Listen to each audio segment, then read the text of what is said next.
to context, and I know that our colleagues at the White House, FAA, DHS, FBI have all made this point. So over 1 million drones registered in the United States, and on any given day, approximately 8,500 drones are in flight.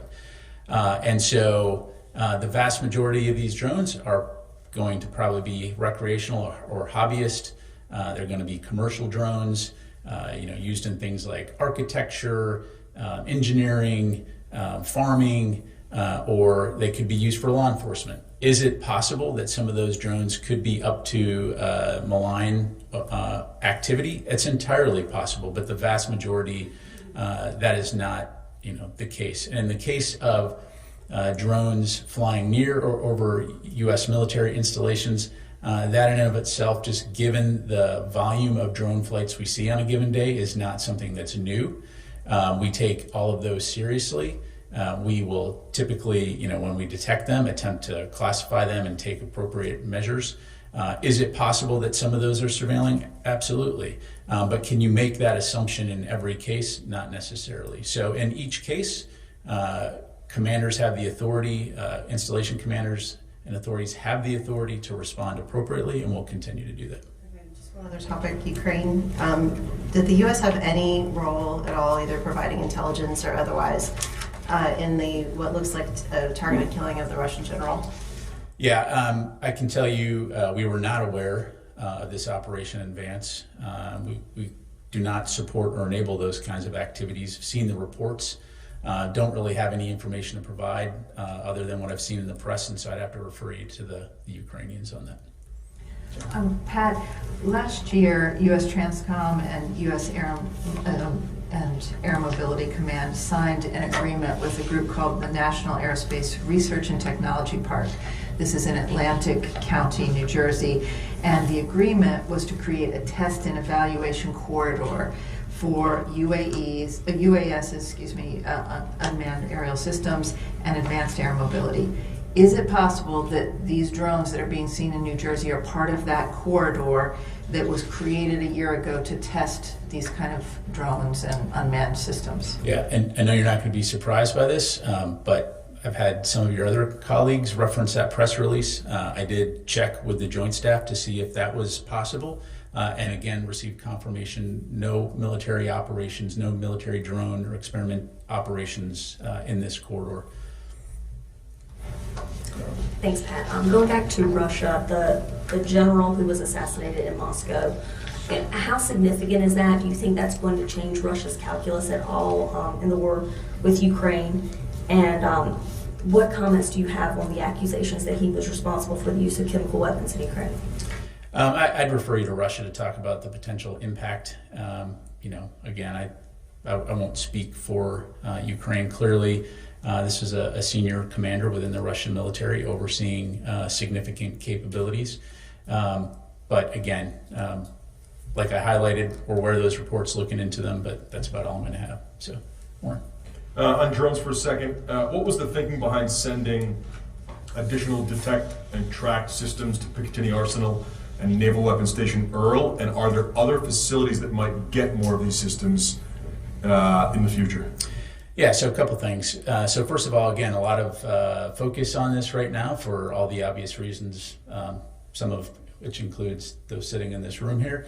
And so we're going to take this seriously. And so ensuring that installations, in this case Picatinny and Earl, have the capabilities they need to detect, to identify and track as appropriate in the event there's drone activity near those facilities.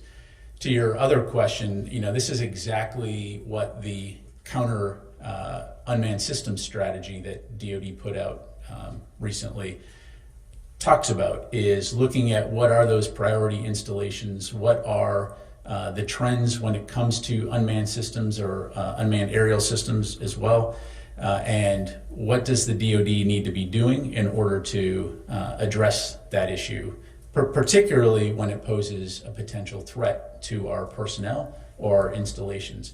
The thing is that I think we've all recognized the fact that unmanned systems are here to stay. They're a part of modern warfare, and whether it's here in the homeland or overseas, we want to make sure that we're doing due diligence to protect our forces and protect our equities from a national security standpoint. So, I think you'll see us continuing to look at that, and it's something we're going to continue to take seriously. What systems are being sent and when will they arrive? In addition to some of the capabilities that are already on these installations, these capabilities essentially will enhance base authorities' ability to detect, identify, track UASs. For example, this could include active or passive detection capabilities, plus capabilities like the system known as drone busters, which, as you know, employs non-kinetic means to interrupt drone signals, affect their ability to operate. Right, Kelly? You mentioned that it wasn't all that unusual to see some drones over military bases. You mentioned this is becoming more and more of a common occurrence in the use of drones. But what would constitute it as a threat? What is the benchmark, and have you been communicating with other military installations to be ready for more of these drones, and how to spot if it could be a threat before it might be too late? Yeah. Again, it won't surprise you. This is not a new conversation for us within DoD. I mean, as I highlighted, drones flying, whether here or overseas, is not something new, right? And especially in the United States with 1 million registered drones and 8,500 flying on any given day. Similar to vehicles that may inadvertently approach a base, the same can be true for drones. As to what constitute a threat, that obviously has to be assessed on a case-by-case basis, depending on what the drone is doing, where it's going, and so I'm not going to provide a blanket definition, but again, the idea here is that by providing training, capabilities, resources, commanders are able to assess and make those determinations. The other thing that I think it's very important to remember is that when we're here in the homeland, the authorities that the U.S. military has to detect and track these kinds of things is much different than it would be if we were in a combat zone. In other words, the intelligence, surveillance, and reconnaissance capabilities that we can employ outside the United States are much different for very good reasons. We don't collect intelligence on American citizens. And so that, of course, appropriately requires to work very closely with local, state, and federal authorities, law enforcement authorities, when necessary to address these threats. And you mentioned the White House and the administration did share a bit of their assessment of what these drones are, but we know lawmakers are being briefed on Capitol Hill, and members of the public, this isn't really sitting well with them. They aren't really kind of taking this explanation for those that really saw these drones with their own eyes. So what would you say to them? Well, again, I definitely don't want to minimize the significant interest and the concern that people have. But again, I think in the way that you now have this modern technology and the ability, you could go out of here right after this briefing and go and buy a drone, and you could fly it around your neighborhood, and as long as you're flying it appropriately and not in restricted airspace, there's nothing illegal about flying that drone. So again, just providing some perspective here, and I think the joint statement that we put out highlighted that the assessment in terms of what these reported sightings could be in terms of a combination of lawful commercial drones, hobbyist drones, law enforcement drones, as well as manned fixed-wing aircraft. Again, don't want to minimize it, but I think it's important to understand too just the volume of drone activity that will likely only increase into the future, and the fact that it is legal to fly drones, and if they go into restricted airspace, of course, we'll take appropriate action. Just why does it have to be a classified briefing if these are just hobbyist drones, they're not military drones? Why is it a classified briefing on the Capitol Hill? I'd have to refer you to Congress on that. Again, sharing as much information as we can here. I don't have the briefing in front of me, so I can't tell you specifically, what aspects are classified or not. I can assure you, though, that again, we are sharing as much information as we can based on what we know. Let me go to the other side of the room here, Chris. Thanks, Pat. 2 questions on drones. One, there's a particular interest, perhaps by us, but also from the U.S. government regarding the drones in New Jersey. Does the Pentagon have any indications that those drones in New Jersey are somehow different in size, activity, etc., than the drones that have been spotted at Wright-Patterson Air Force Base, Hill Air Force Base, and other locations in the past few days? Chris, what I would tell you is we don't see a connection at this point between any of those activities. Again, just taking a step back here, 8,500 drone flights a day, but again, don't see a connection at this stage. And then my second question, has the Pentagon determined who was responsible for the drone incursions over at the bases in the UK over the past last? Yeah, to my knowledge, still being looked at. I'd have to refer you to the UK MOD and US Air Forces in Europe. Janie. Thank you, General. Two questions on South Korea and China. First question, on China's espionage using drone, China conducted indiscriminate espionage activities using drones on U.S. aircraft carriers and military facilities anchored in South Korea. What message do you want to send to China, which poses a security threat to many allies? What's the message to China? Yes. Look, Janie, I'm not going to get into any specific, operations overseas other than to say, we take force protection, operation security very seriously. We value the partnerships that we have with our allies throughout the Indo-Pacific region and worldwide as we work together towards our mutual security interests. And so wherever there is a potential threat, we of course will take measures to mitigate, but I'll just leave it there.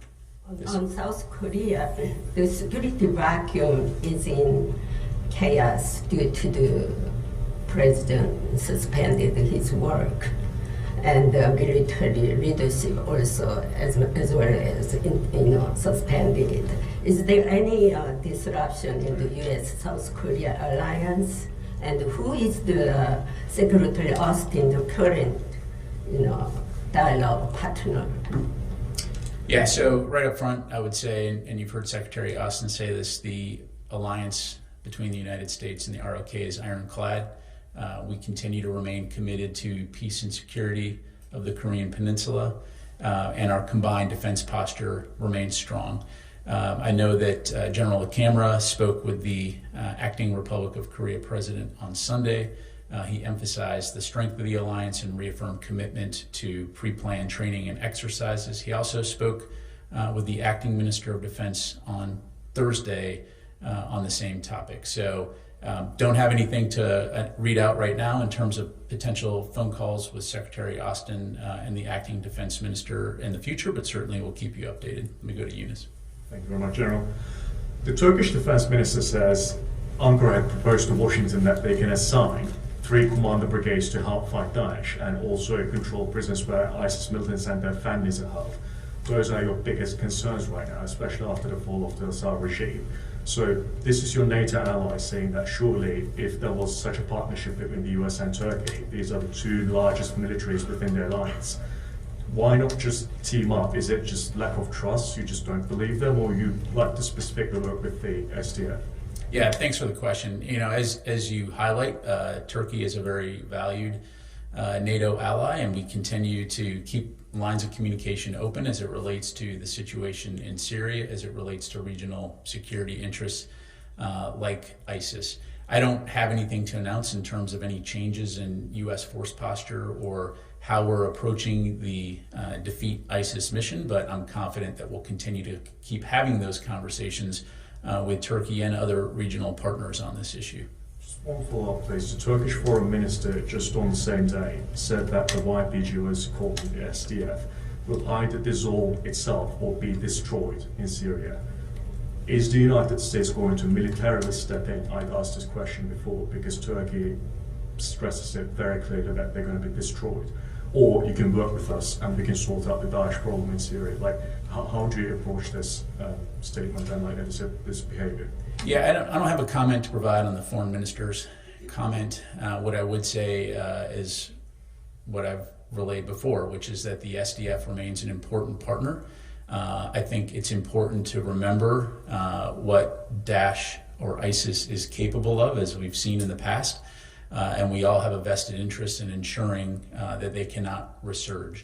And so I know, again, we're speaking with our Turkish counterparts and others in the region as it relates to the challenges associated with ISIS, as well as the SDF and the continued important role they play in preventing a resurgence of ISIS. And so we'll continue to have those conversations, and I'll just leave it there. Let me get to a couple other folks here real quick. Let me go to Jeff Schogel, Task and Purpose. Thank you. Have any of the drone sightings been accompanied with sightings of a large rectangular black object, sometimes called a monolith, often accompanied by also Sprach Zarathustra by Richard Strauss? Yeah, thanks, Jeff. I would probably have to think back to the words of a very wise prophet, Obi-Wan Kenobi, who said, "These aren't the drones you're looking for." But beyond that, I'll just have to move along. Okay, let me go to Howard Altman, Warzone. Thanks. Well, that was hard to top. I got two questions, one on the drones and one on Syria. I know you told Chris that these you're not seeing any connections, but in terms of visual or sensor data that is of the drones that have been seen over the U.S. bases, both CONUS and no-CONUS, what similarities are you seeing in visual and sensor data? My question on Syria is, Muslim Abdi, the head of SDF, is proposing a proposal to establish a demilitarized zone in Kobani with the redistribution of security forces under American supervision and presence. Is the U.S. familiar with this? And does the U.S. have any ability to have additional forces or additional presence in that region? Thanks. Thanks, Howard. On your first question, I'm not going to have any information to provide in terms of sensor data, other than, again, as I highlighted earlier, we are employing a variety of both passive and active sensors in order to detect as it pertains to DoD installations. And of course, we're not the only ones in this business when it comes to U.S. civil airspace. I'd certainly refer you to DHS and FAA on that front. As far as Kobani goes, and the ceasefire discussions between groups that are there and the SDF and others, that's something that we're obviously monitoring closely. As I highlighted to your colleague, I think we all have a vested interest in ensuring that groups in the region capitalize on the situation here to enable the people of Syria to be able to have a better life than they did under the Assad regime. But as it relates to the U.S. force presence in Syria, it is focused on the defeat ISIS mission. And so that continues to be our focus. And I'll just leave it there. Let me come back into the room. Noah. You haven't specified where the strikes took place yesterday within Syria. American equipment was used. Do you have anything more on that? What I can tell you, Noah, is you're talking about the counter-ISIS or the counter-ISIS, defeat ISIS strikes. Yes, those were in the Badia Desert. What I'm tracking is it was 4 separate locations, and CENTCOM assesses that 12 ISIS members were killed. Thank you. John. Thank you, General. Note Syria again. We know that you are actively involved in negotiation between the Syrian Free Syrian Army and the SDF, especially in the area of Manbij. But other than that, in the south, in cities like Raqqa and Deir ez-Zor, there are a lot of protests against the SDF, and especially the Arab population in this area. They claim that the SDF was collaborating with the Assad regime, and they see them as complicit, and after the fall of the regime they want them out of their neighborhood. What do you say about these kind of requests from the local Syrians in those areas, and do you think that will create a possible threat for U.S. forces? Well, as I'm sure you can appreciate, I'm not going to delve into domestic Syrian politics other than to say, again, we recognize the situation right now in Syria is fragile, particularly as it relates to the post-Assad regime. U.S. forces have been working closely with the SDF for years now on the Defeat ISIS mission, and that continues to be our focus. I won't speak for the SDF or what the local population may or may not be saying, other than, again, I think we all have a vested interest in ensuring that ISIS is not allowed to regroup and resurge and return to the kinds of activities that we saw previously. Got time for just a couple more. The leadership of the Assad regime, most of them who are criminals involved in slaughtering their own people, and very possibly in the future there will be courts against these names. We know Bashar al-Assad flew right away to Moscow, but rest of his team, do you have any idea how did they get out of the country, or do you follow any intelligence about personalities like Maher Assad, his brother? Yeah, I don't have anything to provide from the podium here. Let me go to Mike. Thank you, John. One question on Syria. Since last week, the Turkish-backed Syrian National Army and militants are amassing around the controlled areas of SDF. Are you engaging with Turkey on this, and do you think a Turkish incursion into northeast of Syria is imminent? Again, I won't speak for Turkey in terms of what they may or may not do. And then, I'm sorry, the first part of your question, negotiating with who? Yeah, the Turkish-backed forces in around Kobani, amassing around Kobani to invade Kobani. Are you engaging with Turkey on this? Again, I think I kind of already addressed this. Broadly speaking, the U.S. is communicating with Turkey about the situation in Syria writ large, and keeping lines of communication as it relates to the post-Assad regime, trying to ensure that the people of Syria are able to experience security and stability. But from a U.S. military standpoint, our focus in Syria continues to be on the enduring defeat of ISIS. Okay, let me get to Jim, and then I'll come to you, and then we'll close it up. Jim. Joe, just to Syria again, given all the unrest, are the and the counter-ISIS mission there, are the U.S. forces able to pursue that mission, and is the force protection measures, given the unrest, adequate for what's happening now?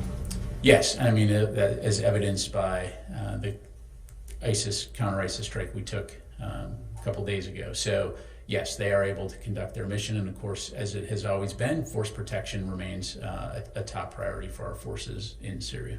There are no plans to add more forces there? I don't have anything to announce right now in terms of change of force posture. Carl? Thank you.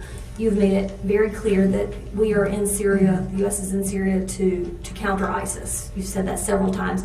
But our partner in that fight is the SDF, and the commander is now saying that he wants to propose a demilitarized zone because of these tensions with Turkey, and is asking for American supervision and presence. So is the Pentagon willing to consider that proposal to have U.S. boots on the ground in place to help that demilitarized zone?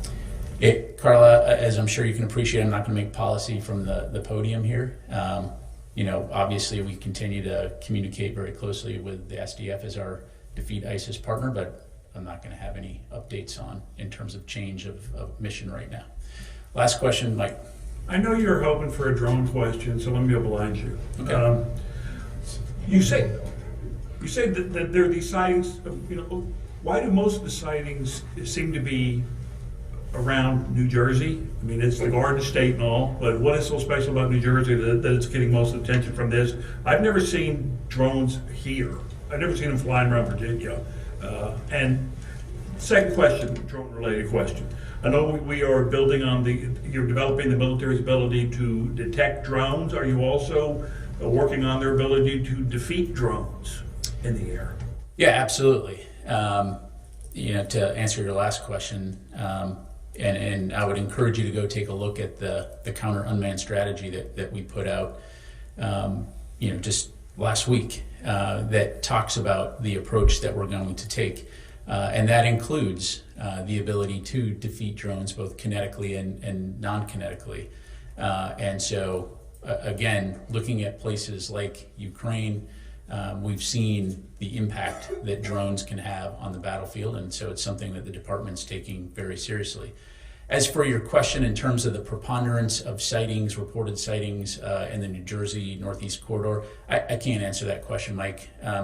Again, personal experience, I have seen drones in DC. I've seen drones, personal drones flying around. And as I've mentioned from this podium before, one of my close relatives is a private drone operator. And I'm sure some of that person's neighbors have often wondered, what that drone is doing.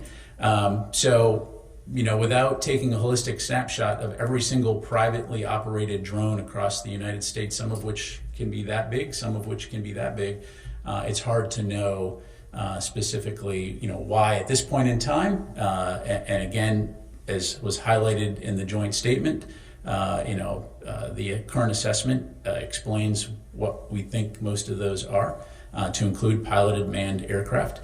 The last thing I would say on, again, completely understand the concerns, completely, will reinforce we're taking this seriously.